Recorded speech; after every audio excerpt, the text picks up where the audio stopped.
નમસ્કાર. દિવસભરના તાજા સમાચારોમાં તમારું સ્વાગત છે. તમારી સાથે હું છું પિનલગીરી ગોસ્વામી. સમાચારો વિસ્તારથી જાણીએ એ પહેલા મહત્વના સમાચારો ઉપર એક નજર. મિત્રો, આજની વિડીયોમાં વાત થશે આજે ગુજરાતમાં ક્યાં પડી શકે છે વરસાદ, ઉપરાંત દેશમાં પણ ક્યાં પડી શકે છે વરસાદ. આજે હજુ પણ ગુજરાતમાં વરસાદની અનેક જિલ્લામાં આગાહી છે. ત્યારે હવે ઓસ્ટ્રેલિયા ફરવા જતા ભારતીયો કરી શકે છે ડોલરમાં કમાણી. લેબનોનમાં બીજા દિવસે 14 લોકોના મોત, 450થી વધુ લોકો ઘાયલ થયા છે. ત્યારે આગળ વાત થશે નવેમ્બર અને ડિસેમ્બરમાં દેશમાં 35 લાખ લગ્નનું આયોજન.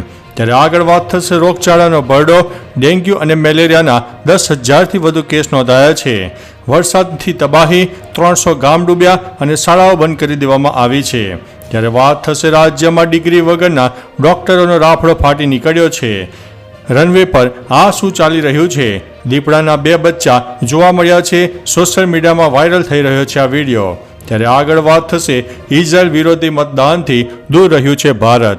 હવે મિત્રો સમાચારો વિસ્તારથી. બુધવારે યુનાઇટેડ નેશન જનરલ એસેમ્બલીમાં પેલેસ્ટાઇન પરથી ઇઝરાયલના કબજાને 12 મહિનામાં દૂર કરવાનો પ્રસ્તાવ રજૂ કરાયો હતો. 193 સભ્યોની સામાન્ય સભાએ દરખાસ્તને સ્વીકારી લીધી છે. 124 દેશોએ ઠરાવની તરફેણમાં મતદાન કર્યું છે. 14 તેની વિરુદ્ધમાં અને ભારત સહિત 43 દેશો મતદાનથી દૂર રહ્યા હતા. મતદાનથી દૂર રહેલા લોકોમાં Bharat, Australia, Canada, Germany, Italy, Nepal, Ukraine અને બ્રિટનનો સમાવેશ થાય છે.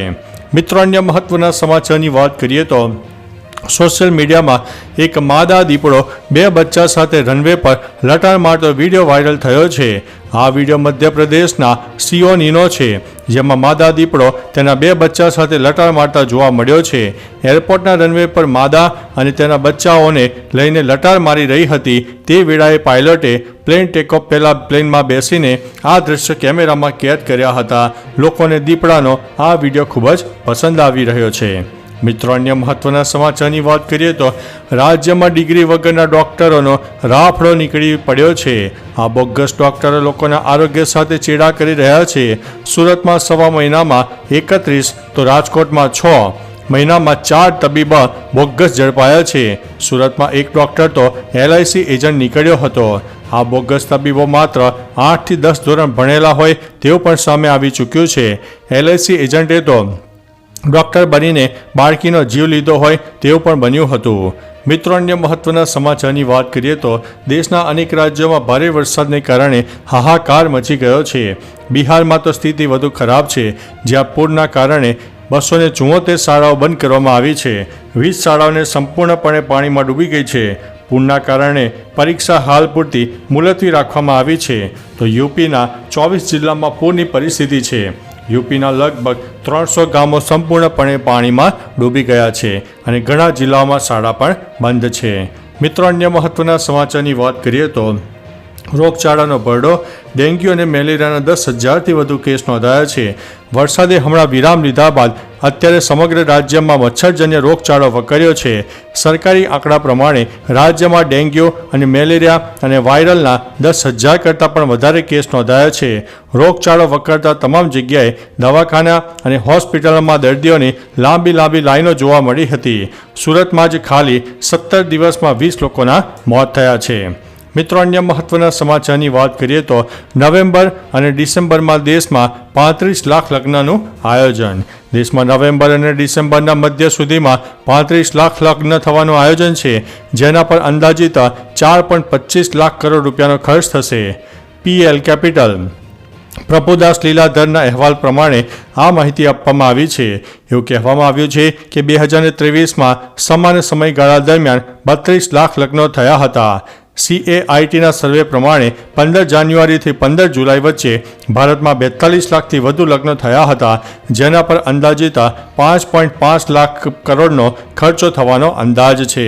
મિત્રો, અન્ય મહત્વના સમાચારની વાત કરીએ તો લેબનોનમાં પેજર બ્લાસ્ટ બાદ વોકી ટોકીમાં પણ બ્લાસ્ટ થયા હતા, જેમાં અત્યાર સુધીમાં 14 લોકોના મોત થયા છે અને 450 લોકો ઘાયલ થયા છે. બેરૂતના ઘણા વિસ્તારોમાં આ વિસ્ફોટકો થયા હતા. લેબનોનમાં હિઝબુલ્લા લડવૈયાઓ એકબીજા સાથે વાતચીત કરવા માટે વોકી ટોકીનો ઉપયોગ કરે છે. આ પહેલા પેજર વિસ્ફોટમાં 12 લોકોના મોત થયા હતા. આ માટે પણ તેમણે ઇઝરાયલને જવાબદાર ગણાવ્યું છે. મિત્રો, અન્ય મહત્વના સમાચારની વાત કરીએ તો હવે ઓસ્ટ્રેલિયામાં રજા માણવાની સાથે કામ પણ મળી શકશે. ઓસ્ટ્રેલિયન સરકારે મોટી જાહેરાત કરી છે. ભારતના લોકો ઓસ્ટ્રેલિયામાં હરવા ફરવાની સાથે કામ પણ કરી શકશે. ઓસ્ટ્રેલિયન સરકારે માઇગ્રેશન એમેન્ડમેન્ટ ઇન્સ્ટ્રુમેન્ટ અંતર્ગત ફેરફાર કર્યો છે. નિયમો પ્રમાણે દર વર્ષે 18થી 30 વર્ષ સુધીના 1000 ભારતીય યુવાનોને વર્ક એન્ડ હોલિડે વિઝા મળશે, જેને બેકપેકર વિઝા તરીકે ઓળખવામાં આવે છે. મિત્રો, અન્ય મહત્વના સમાચારની વાત કરીએ તો આજે પણ ગુજરાતમાં વરસાદની શક્યતા છે. ગુજરાતમાં અમદાવાદ, આણંદ, પંચમહાલ, દાહોદ, વડોદરા, છોટાઉદેપુર, નર્મદા, ભરૂચ, સુરત, ડાંગ, નવસારી, વલસાડ, તાપી, જૂનાગઢ, અમરેલી, રાજકોટ, ભાવનગર અને ગીર સોમનાથમાં હળવા મધ્યમ વરસાદી ઝાપટા થઈ શકે છે. નોંધનીય છે કે આગાહી અનુસાર નવસારી જિલ્લામાં સવારથી જ વાદળછાયું વાતાવરણ જોવા મળ્યું હતું. ધીમી ધારે વરસાદ પડ્યો હતો. ઉપરાંત ગત 2 દિવસમાં તો નવસારીના અમુક ભાગમાં મેઘરાજા મહેરબાન થયા હતા. મિત્રો, અન્ય મહત્વના સમાચારની વાત કરીએ તો આ રાજ્યમાં હજુ પણ વરસાદનું એલર્ટ. દેશના અનેક રાજ્યોમાં ભારે વરસાદને કારણે પૂર જેવી પરિસ્થિતિ સર્જાઈ છે. ઘણી જગ્યાએ લેન્ડસ્લાઇડ પણ થઈ છે, જેના કારણે અત્યાર સુધીમાં ઘણા લોકોએ જીવ ગુમાવ્યા છે. હવામાન વિભાગે મધ્યપ્રદેશ, છત્તીસગઢ, મહારાષ્ટ્ર, દિલ્હી, NCR, યુપી, બિહાર, ઉત્તરાખંડ, હિમાચલ પ્રદેશ અને રાજસ્થાનમાં વરસાદનું એલર્ટ આપ્યું છે. આ તરફ ભારે વરસાદથી બિહારમાં કેટલીક જગ્યાએ સ્કૂલો બંધ કરવાની પણ ફરજ પડી છે. તો ચાલો મિત્રો, ફરીથી દેશ અને દુનિયાના સુપરફાસ્ટ સમાચાર લઈને મળતા રહીશો. ત્યાં સુધી અમને રજા આપશો. નમસ્તે.